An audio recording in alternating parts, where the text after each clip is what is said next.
Kas šiandien priima tavo sprendimus? Tavo praeitis ar tavo ateitis? Tai yra gana paprastas klausimas, bet kuo tu ilgiau apie jį galvoji, tuo labiau jis pradeda keisti visą tavo gyvenimą. Galbūt tu niekada nesusimastei, bet kiekvieną dieną tu gyveni su dviem patarėjomis – tavo praeities aš ir tavo ateities aš. Jos visada yra šalia tavęs ir jos tau pataria – daryk taip, elkis taip, būk tokia. Tavo praeitis tau sako – ei, žiūrėk, pameni kaip tu tada susimovei? Pameni kaip tada tau skaudėjo? Tu gal geriau pasirūpink, kad tai vėl nenutiktų. Ji pastoviai tau primena, kodėl tu geriau lik tokia, kokia esi ir nieko savo gyvenime nekeisk. Ir žinai, tavo praeitis tau nemeluoja, bet ji neturi žalio suvokimo, kad viskas gali būti kitaip. O štai kai prabyla ateitis, ji klausia tavęs visai kitokių dalykų. Ji klausia tavęs, kaip tu manai galėtų būti, kaip tu norėtum, kad būtų. Kaip čia pasielgtų tavo ateities aš. Kalba jos abi, tik klausimas yra, kurių patarimų tu klausaisi. Labas, aš esu Dangera. Sveika atvykusi į erdvę skirtą moterims, kurios nori daugiau vidinės ramybės ir tokio nuoširdaus tikro džiaugsmo savyje. Į erdvę, kur aš kas antrą savaitę dalinuosi tikromis istorijomis, praktiškais įrankiais ir laiko patikrinta išmintimi, kuri padės tau sugrįžti į save. Padės tau kurti tokį gyvenimą, nuo kurio nesinori pabėgti. Džiaugiuosi, kad esi čia. Nes aš tikiu, kad pasaulio grožis prasideda nuo vienos laimingos moters. Ir aš linkiu, kad ta moteris būtum tu. Ar kada pagalvoji, kodėl mes elgiamės taip, kaip mes elgiamės? Dažniausiai mūsų elgesys priklauso nuo to, ką mes jaučiame dabar. O tai, ką mes jaučiame dabar, mes išmokome jausti vakar. Vadinasi, jeigu mes nieko nekeičiame, mūsų ateitį kuria ne mūsų svajonės, ją kuria mūsų prisiminimai. Ir tai yra iliuzija, kurioje mes taip dažnai gyvename. Mes tikime, kad mes pačios laisvai renkamės, kaip elgtis tam tikrose situacijose, kaip reaguoti į kažką, o iš tikrųjų mes tik kartojame tai, ką mūsų nervinė sistema jau pažįsta.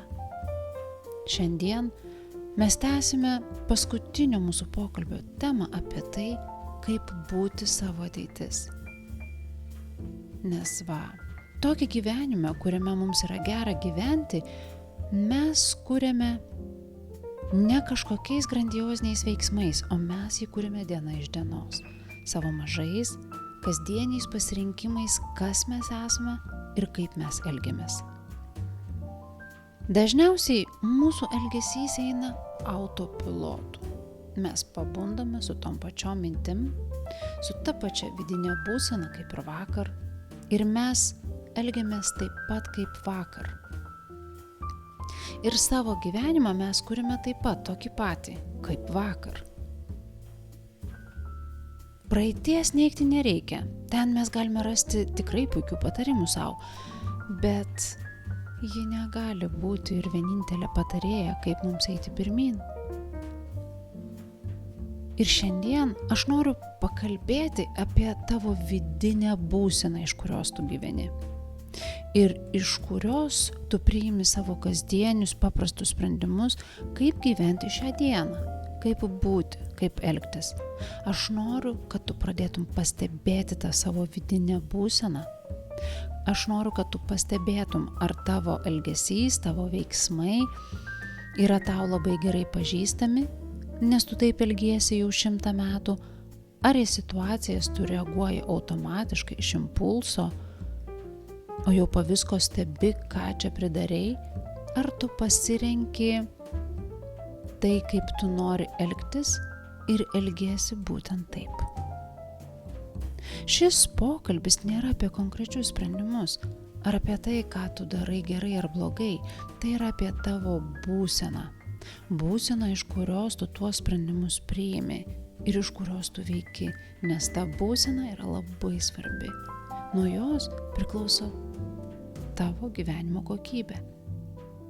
Nuo jos priklauso, koks yra tavo gyvenimas, ar tau patinka jis, ar tau yra gera būti jame.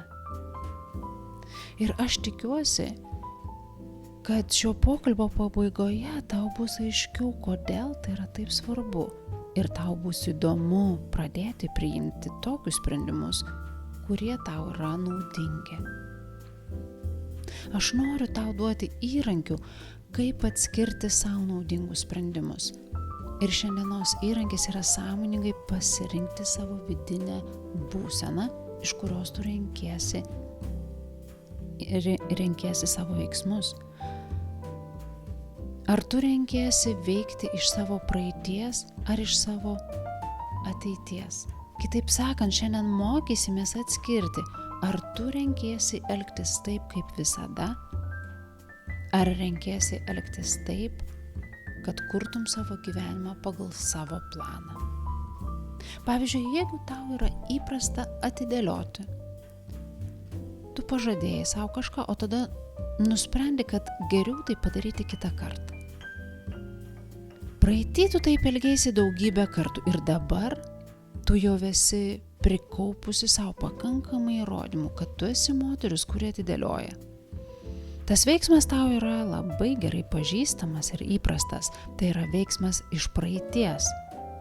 Ir tu elgiesi taip dažnai, kad atidėliojimas dabar yra tavo identiteto dalis ir tu matai save kaip moterį, kuri netesi sau duotų pažadų ir vėl taip elgiesi, kad įrodytum savo, kad tai yra tiesa. Arba pažiūrėkime į tavo stilių, nes mūsų stilius dažniausiai yra akivaizdus mūsų praeities paveikslas.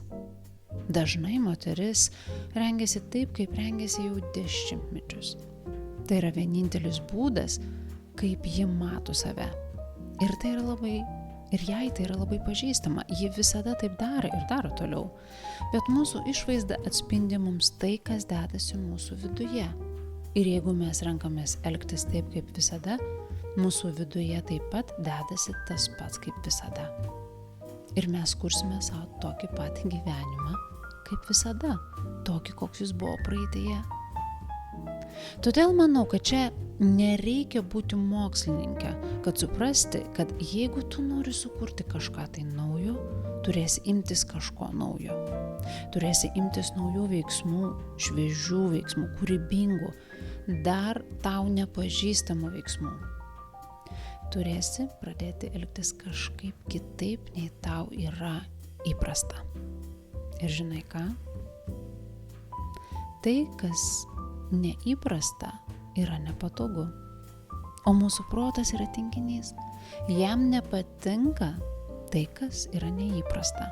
Jam nepatinka tai, kas jam yra nepatogu, todėl būk pasiruošusi. Kai pradėsi elgtis kitaip, kai pradėsi klausytis ne savo praeities patarimų, bet savo ateities balso, tu būk pasiruošusi, nes tavo protas pasišiauš. Jis pradės tau šaukti tokius dalykus. Kuo tu save laikai? Ką tu čia vaidini? Tu taip nesielgi, tu esi ta moteris, kuri elgiasi ten taip, kaip elgiasi visada. Žinai, tau vis tiek nepavyks, o be to tu atrodai kvailai. Ar tu atpažįsti tas mintis? Pažadu tau, tu nesi viena. Ir kaskart, kai aš imuosi kažko tai naujo, lygiai tokios mintys sukasi mano galvoje, bet manęs tai jau nestebina, nes aš žinau, kad tai yra normalu. Taip veikia mūsų protas. Ne tik mano, ne tik tavo, taip veikia visų žmonių protas. Ir taip pat aš žinau, kad tom akimirkom, kai mane užplūsta tokios mintys, aš turiu pasirinkimą. Aš galiu grįžti prie to, kas man yra pažįstama ir likti toje pačioje košėje, kur iki šiol murdžiausi. arba aš galiu jaustis šiek tiek nepatogiai dabar ir sukurti kažką tai naujo.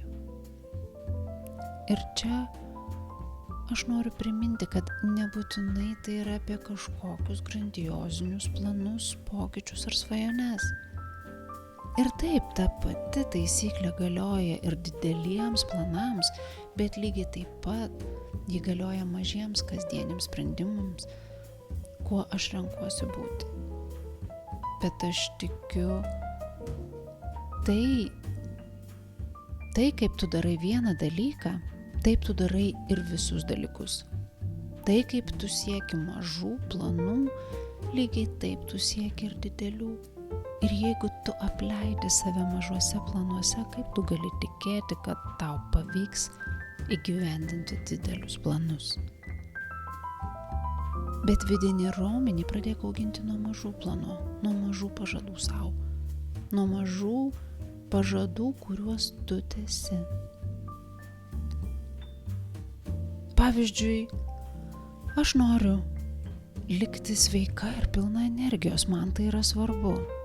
Ir štai vakar ryte aš pažadėjau sau, kad vakare aš būtinai išeisiu pasivaikščioti ir spėk, kad dienos gale man pasiūlė mano protas.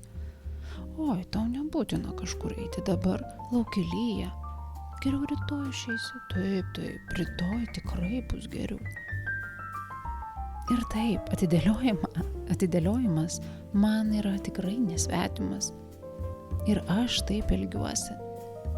Bet kai aš galvoju apie savo ateitį, kai ten ateityje matau save sveiką, energingą, matau save kaip moterį, kuri pasitiki savimi, kuri myli savo gyvenimą, ta mano ateities aš jį nedvejoja eiti pasivaikščioti ar ne. Ji šoka į sportbačius ir eina, nes ji žino, kad jai tai yra naudinga. Ir žiūrėk, kas vyksta. Pastebėk, kaip čia aš renkuosi patarimą iš savo ateities. Čia aš renkuosi būti savo ateitim, nes man yra aišku, kad jeigu mano ateities aš elgiasi taip, vadinasi ir aš dabar elgiuosi taip. Ir taip vakar aš šokau į savo sportbačius ir išėjau pasivaikščioti per lietų. Ir turiu pripažinti, kad pirmos 5 minutės buvo nekas.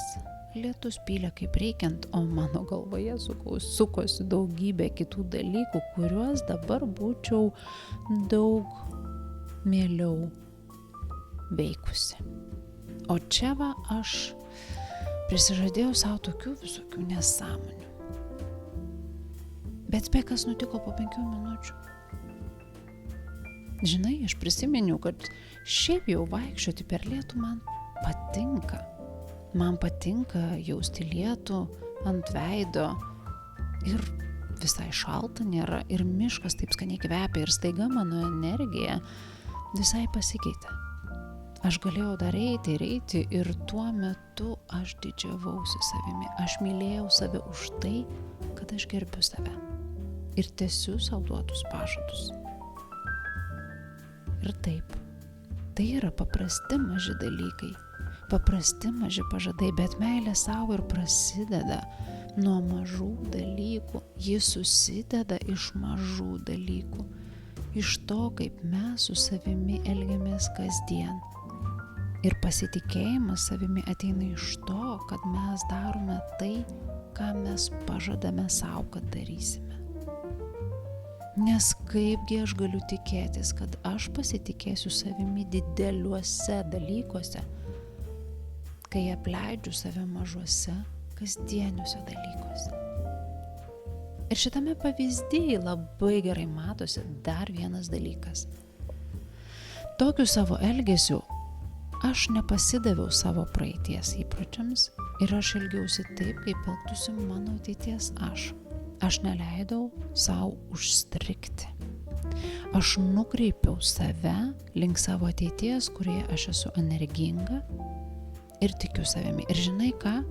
Kuo dažniau aš taip elgiuosi, tuo lengviau taip elgtis man pavyksta. Ir čia mes jau kalbame apie fiziką. Prisiminkime mokyklą. Niutono inercijos dėsnis sako, kad kūnas, kuris stovi vietoje, pasilieka stovėti, o judantis kūnas juda toliau. Tokiu pačiu greičiu, tą pačią kryptimį. Tai reiškia, kad darant kažką, kas tau yra neįprasta ar nepatogu, pirmas žingsnis bus pats sunkiausias, nes gyvendama praeityje kažkokiu aspektu tu stovėjai vietoj, tu buvai užstrigime senoje istorijoje, tame, kas tau pažįstama. Ir tai buvo tavo traukos taškas, tu vis sugrįždavai prie jo. Ir natūralu, kad norint pakeisti traukos kryptį ir pradėti elgtis kažkaip kitaip, pirmieji keli žingsniai yra sunkiausi. Bet kai jau pajudi tą linkme, po truputį pagauni pagreitį ir staiga tu matai, kad tu judi ten, kur tu nori būti. Ir pamažu tu tampi tuo, kuo tu nori būti. Viskas yra apie tavo energiją. Ir į ką tu nukreipi savo dėmesį, ten krypsta ir tavo energija. Todėl atkreip dėmesį į savo kasdienius veiksmus. Stebėk savo būseną, iš kurios kyla tavo mintys, tavo emocijos ir tavo veiksmai. Ir vis paklausk savęs, į kur aš einu. Kur yra mano energija, į kur krypsta mano debesys. Ar jis labiau krypsta link praeities, link to, kas man yra lengva ir įprasta, ar link ateities, link rezultatų, kurių tu nori. Ir kuo dažniau dabar tu elgiesi taip, kaip elgtųsi tavo ateities, tuo greičiau tu judi link tos ateities. Ir žinoma, kuo dažniau renkiesi veikti iš savo praeities, kuo dažniau klausaisi jos patarimų, tuo labiau tavo ateitis atrodys lygiai taip, kaip atrodė tavo praeitis. Ir žinai, čia tu susidursi su dar vienu dalyku, kuris gali tave išmušti iš vėžių. Kažkada atsiranda toks keistas tarpas tarp to, kas tu buvai ir to, kas tu tampi. Kai tu jau nebesi ta moteris, kuri tu buvai, bet dar nesi ta moteris, kuria tu nori būti. Tas tarpas tavo identitete reikalauja daugiausia tavo pastangų, nes natūralu, kad tavo vidinė sistema priešinsis. Tavo ego kvies tave nustoti ir sugrįžti į tai, kas tau yra žinoma ir patogu. Ir čia tau reikės vėl savo priminti, kas tau yra svarbu ir dėl ko tu tai darai. Ir jeigu leisi savo sutelkti dėmesį į tai, ko tu nori, ir leisi savo klausyti savo ateities kvietimo eiti pirmin, tavo pagreitis į priekį sustiprės. Mes mokame daryti gerai tai, ką darome dažnai. Ir kai tu vėl ir vėl renkiesi save, ateina laikas, kai tas naujas tavo elgesys tiesiog tampa dalimi tavęs. Ir kažkada tai tampa tiesiog tai, ką tu darai, kas tu esi. Tik prašau, būk savo švelni, nekritikuok ir neenk savęs, kai tu vėl atkrenti ir sugrįžti prie senų įpročių. Mes nesiekime čia kažkokio tobulumo. Pripažink savo, kad tavo pokyčių kelionėje bus laikas, kai taip nutiks. Ir tai yra normalu. Sveikas pokytis nevyksta tiesia linija. Seni įpročiai laikosi mūsų įsikibę ir kartais jie ima viršų. Na ir kas? Tai visai nereiškia, kad tu esi silpna ir kad tau nepavyksta. Svarbu yra tik neužstrigti toje vietoje ir neužsibūti. Nes tu jau žinai apie Niutono dėsnį, kuo daugiau elgiesi taip, kaip elgdavaisi anksčiau, tuo labiau judėsi link to, kas buvo. Tuo labiau tavo pagreitis ves tave link ten, kur galbūt tu visai nenori būti. Tu tiesiog pastebėk, kas vyksta. Pastebėk, pripažink, kad tu nuslydai žingsnį atgal ir vėl nukreipk save pirmyn. Ir būtent todėl aš noriu, kad tu vis stebėtum savo elgesį. Ir stebėtum savo vidinę būseną, vidinį jausmą, stebėtum savo energiją, iš kokios būsenos tu priimi sprendimus, iš kokios būsenos tu imiesi veiksmų, iš kokios būsenos tu lieki ten, kur tu nebenori būti, iš kokios būsenos tu taip elgiesi, iš baimės ar iš meilės savo. Nes viskas, ką tu darai iš baimės arba iš meilės. Tavo praeitis beveik visada kalba baimės balsu. Ji primena tau, kas tau skaudėjo. Ji nori tave apsaugoti nuo nusivylimo, atstūmimo, klaidų, o ateitis tave kviečia į gražesnį gyvenimą, į daugiau ramybės, daugiau laisvės, daugiau meilės ir daugiau tavęs. Todėl jos patarimai beveik visada gimsta iš meilės. Ji tau sako, pabandyk, tikėk, leisk sau, auk, tu gali daugiau nei šiandien matai. Todėl prašau, stebėk save, stebėk, kaip tu elgiesi, stebėk, kaip tu atsiliepi, į ką tu atsiliepi, į baimę ar į meilę. Stebėk, kaip tu reaguoji į aplinką, ar tau patinka tai, ką tavo elgesys tau kuria. Ir pastebėk, kad kuo dažniau taip elgiesi, tuo lengviau tau yra išlikti tame elgesy. Ir galbūt viskas tame elgesy yra gerai. Ir tau patinka ta kryptis, kuria tu eini. O galbūt ir nebūtinai. Nes galbūt toks elgesys, kaip pavyzdžiui užkandžiavimas, plečia tavo kūno linijas. Galbūt per ilgas žiūrėjimas į ekraną neleidžia tau išsimiegoti. Atidėliojimas daryti tai, ką tu suplanavai, vis labiau laiko tave užstrigusią ten, kur tu esi. Vis labiau nutolina tave nuo savirealizacijos. Nes tavo elgesys kuria tavo rezultatus. Jis kuria tai, ką tu matai aplinkui save, ne kiti žmonės, ne tavo aplinkybės, ne valstybė kuria tavo gyvenimą, tu jį kuri. Ar jis tau patinka? Ir žinai ką, net jeigu jis tau patinka, tu gali norėti dar daugiau, dar geriau. Ne todėl, kad už tai, kas yra, tu esi nedėkinga, o todėl, kad progresas yra natūrali mūsų laimės dalis.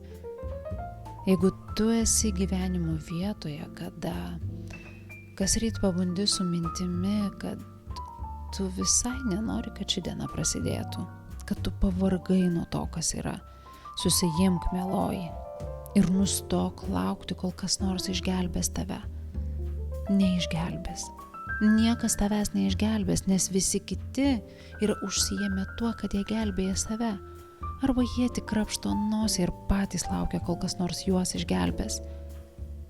Jau yra laikas, kad tu pati išmoktum gelbėti save. Ir ne tik gelbėti, bet taip pat išmoktum klestėti.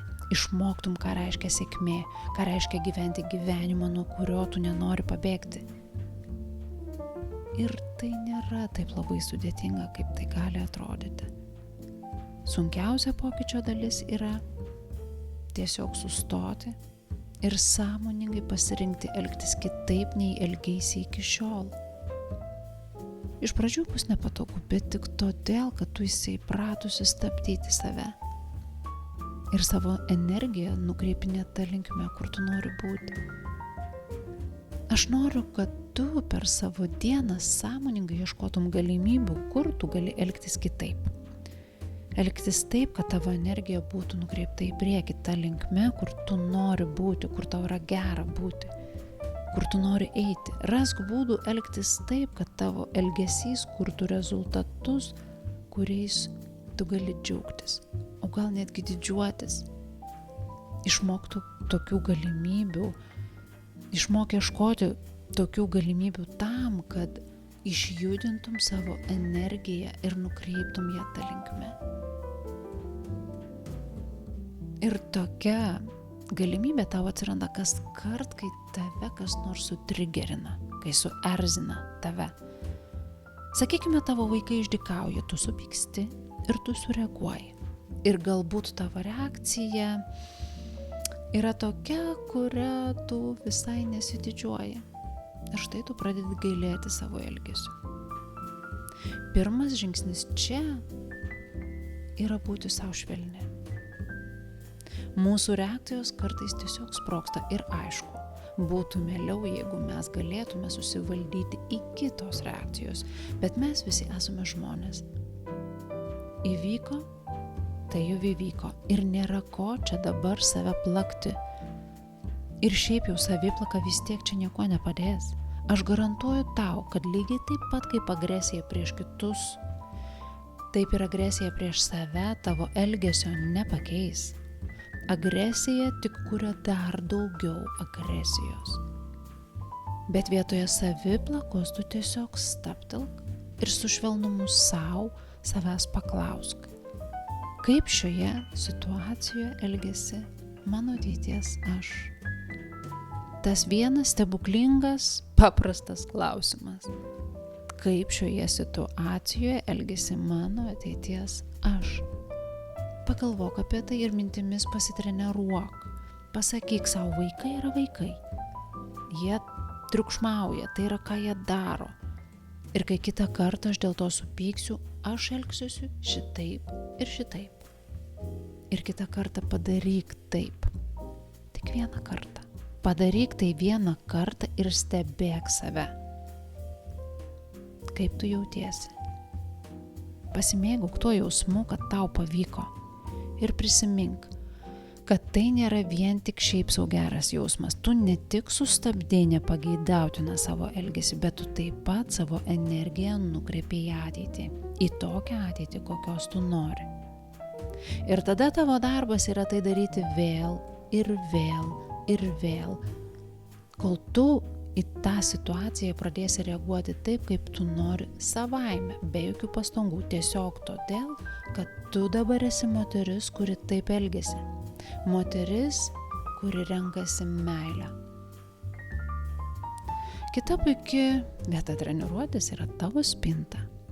Ir kai ryte norisi griebti tuos pačius senus marškinius, šiek tiek pagalvok, kaip aš noriu šiandien jaustis. Ir galbūt ta suknelė tame susitikime tau leis jaustis labiau pasitikinčia savimi ir greičiausiai tavo protas tau pradės kukuoti, bet tu juk visada dėvi tuos tiesiog džinsus. Darbe tave pažiūrės keistai. Čia kalba tavo baimė. Bet tavo ateities aš, ta moteris, kuri pasitiki savimi, argi ji bijo to, kaip į ją pažiūrės kolegos? O gal kaip tik vietoje suknelės tau šiandien reikia būtent mėlynų džinsų, vėlgi, ne rūbose yra esmė, o tame, kad tu juos renkėsi sąmoningai. Ir esmė yra, kad tu elgiesi taip, kaip tu nori elgtis ateityje, kaip tu nori, kad elgtųsi meilė. Dar viena puikia galimybė treniruotis savo ateities aš yra tiesiog tavo laikysena šalia kitų žmonių. Galbūt tu esi įpratusi susigūžti, būti kuo mažiau pastebima, kuo mažiau matoma, amžinai atsiprašinėti. Oi, atsiprašau, kad sutrukdžiau. Oi, atsiprašau, kad paklausiau. Atsiprašau, kad kažko paprašiau. Atsiprašau, kad aš iš vis egzistuoju. O kas jeigu tu į save įkvėptum tokį gerą gurkšnį meilės ir bet kokią erdvę įžengtum taip, lyg ten priklausai, išdidžiai, išsitiesus ir pakeltą galvą. Kas jeigu tu paprašytum, kad kolegė, kuri tave amžinai pertraukinėja, leistų tau užbaigti mintį? Kas jeigu savo klientei, kuri pastoviai atšaukia vizitą, tu pasakytum, kad tavo laikas kainuoja ir už tą atšauktą vizitą jie turės sumokėti? Pradėk rytojų dar šiandieną, dar šį vakar prieš eidama miegoti, įsivaizduok, kad tavo rytojus vyksta pačiu geriausiu scenariumi. Pajusk, kaip viskas tau pavyksta pačiu geriausiu būdu ir paklausk, kas tu esi ten toje dienoje. Treniruokis. Pratinkis dabar būti tai, kas tu esi savo pačioj geriausioje ateityje ir stebėk, kaip tavo energija įgauna pagreitį ir taip pat stebėk, kaip tu vis artėji prie tos trokštamos ateities. Tik nepamiršk, kad sprendimus tu priimi dabar. Rinktis, kaip elgtis, tu gali tik dabar.